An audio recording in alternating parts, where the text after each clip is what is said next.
Could you have imagined when you signed your deal with the WWF in late '95 or whatever that you would have ever been portraying a comedy figure?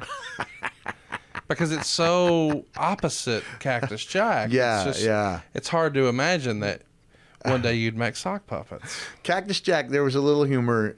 Some of the promos, Cactus Jack. There was some inside, innuendo.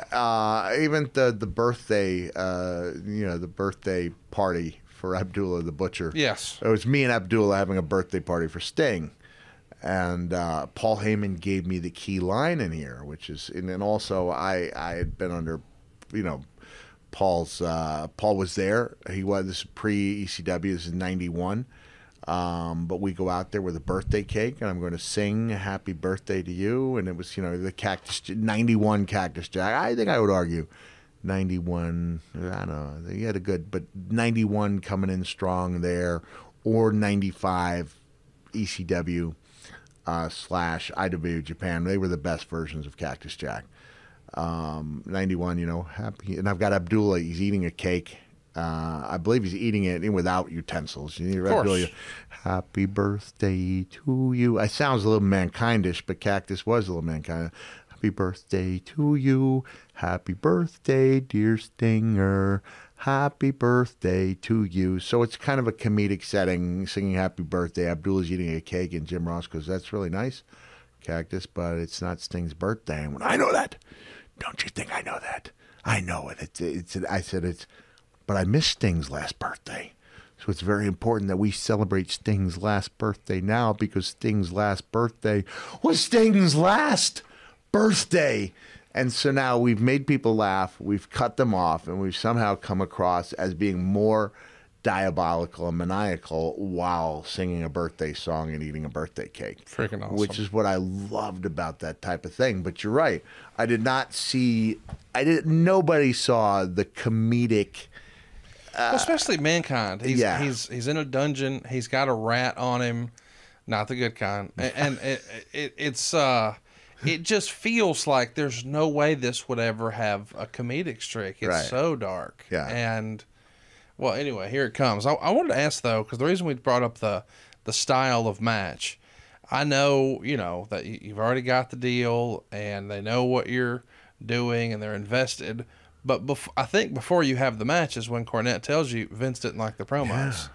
This has to be in your head now. Here I am with no sleep, with a gimmick I don't love, that I'm trying to make the best of. I'm trying my best to make chicken salad. I've just let a rat crawl all over me and poured my heart into it. They're telling me it's not good, and now go wrestle in a different size ring with different ropes and a different canvas. And this has to be a very stressful day, not very enjoyable. It is a stressful day, and I think I have foregone. I've seen the Whataburger in Corpus Christi, and it's not in my best interest to eat this. So that shows you my level of dedication to that show. I did find out Vince wasn't a big fan, did not have the sleep. And again, I had to convince myself on the plane that I belonged there. But now as a different character, and everybody in that dressing room seen people come and go. So I came in right after Santa Claus had left. Yep. So this is where they were on that map, with the Aldo Montoyas and Santa Claus, the evil Santa, which I would disagree on just based on principle. Yeah, you don't have an evil Santa character. Don't do that to your fans. And I wasn't sure what the future held for me. And I did come out, there was enough encouragement where I thought it went well. I was trying out a few different moves in there, but things I thought would work with the character. But for the life of me, I still didn't see why I wasn't Cactus Jack. Was Pat there? Did he give you feedback? I don't remember Pat giving me feedback. What about Vince? At what that did he time? Think? I don't recall. Okay. I wish I could tell you. So you did wind up working in Memphis for a short time against Jerry Lawler before that WrestleMania. Yeah. I'm just curious, how does that come about? Do you think I need to work in the lifts more? I want to work on the gimmick more? Or is this a WWE idea? This is WWE had a talent sharing agreement. Yeah. And by and large, Jerry was getting people who either hadn't, who had their run, As a matter of fact, I remember Brian Christopher going out and cutting a promo about the guy he was bringing in next week, and he's a big guy, and he's got a dental chair. So they were bringing in Isaac Yankem, right? And they're not getting the best that WWE has to offer, but they're also getting people who are working on new stuff. So and green guys like The Rock. Yeah. Oh yeah, they were guys. Yeah, they were getting their experience there. I was coming in just to get some working experience, and Lawler sold it like he was in a fight for his life, which was great. And then that night you'd work Saturday morning TV in Memphis, then you go to the Nashville Fairgrounds to work your. Pick anything up from Lawler? Lawler's such a master of the craft, underappreciated. Oh yeah, sells everything so well, so you're not necessarily having to do as much. And it was a short match, maybe 7-8 minutes, so I wasn't going to be up there with the best stuff that Lawler's ever done. But I think the line I used, of all the things I've lost, I think I missed my mind the most, which may have been a corny line. Corny may have given that to me.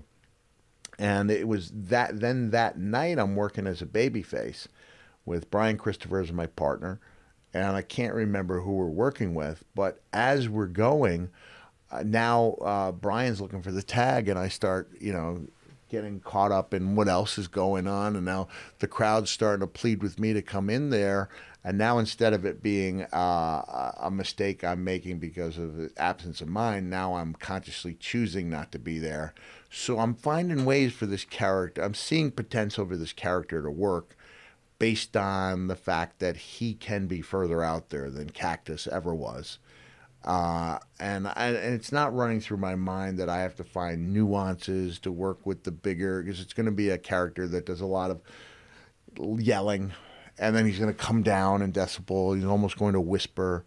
But it was still very much a work in progress, when I got in there to do not only my first match with The Undertaker, but even a couple months in when I do my first pay-per-view, still a work in progress. And I can't tell you how indebted I am to him for, believing in me to that point where he thought a loss at our first pay-per-view match was going to do more for him in the long run than winning that match would be. And it was. I think my record against Undertaker was maybe 2-98. I'm guessing we had about 100 matches.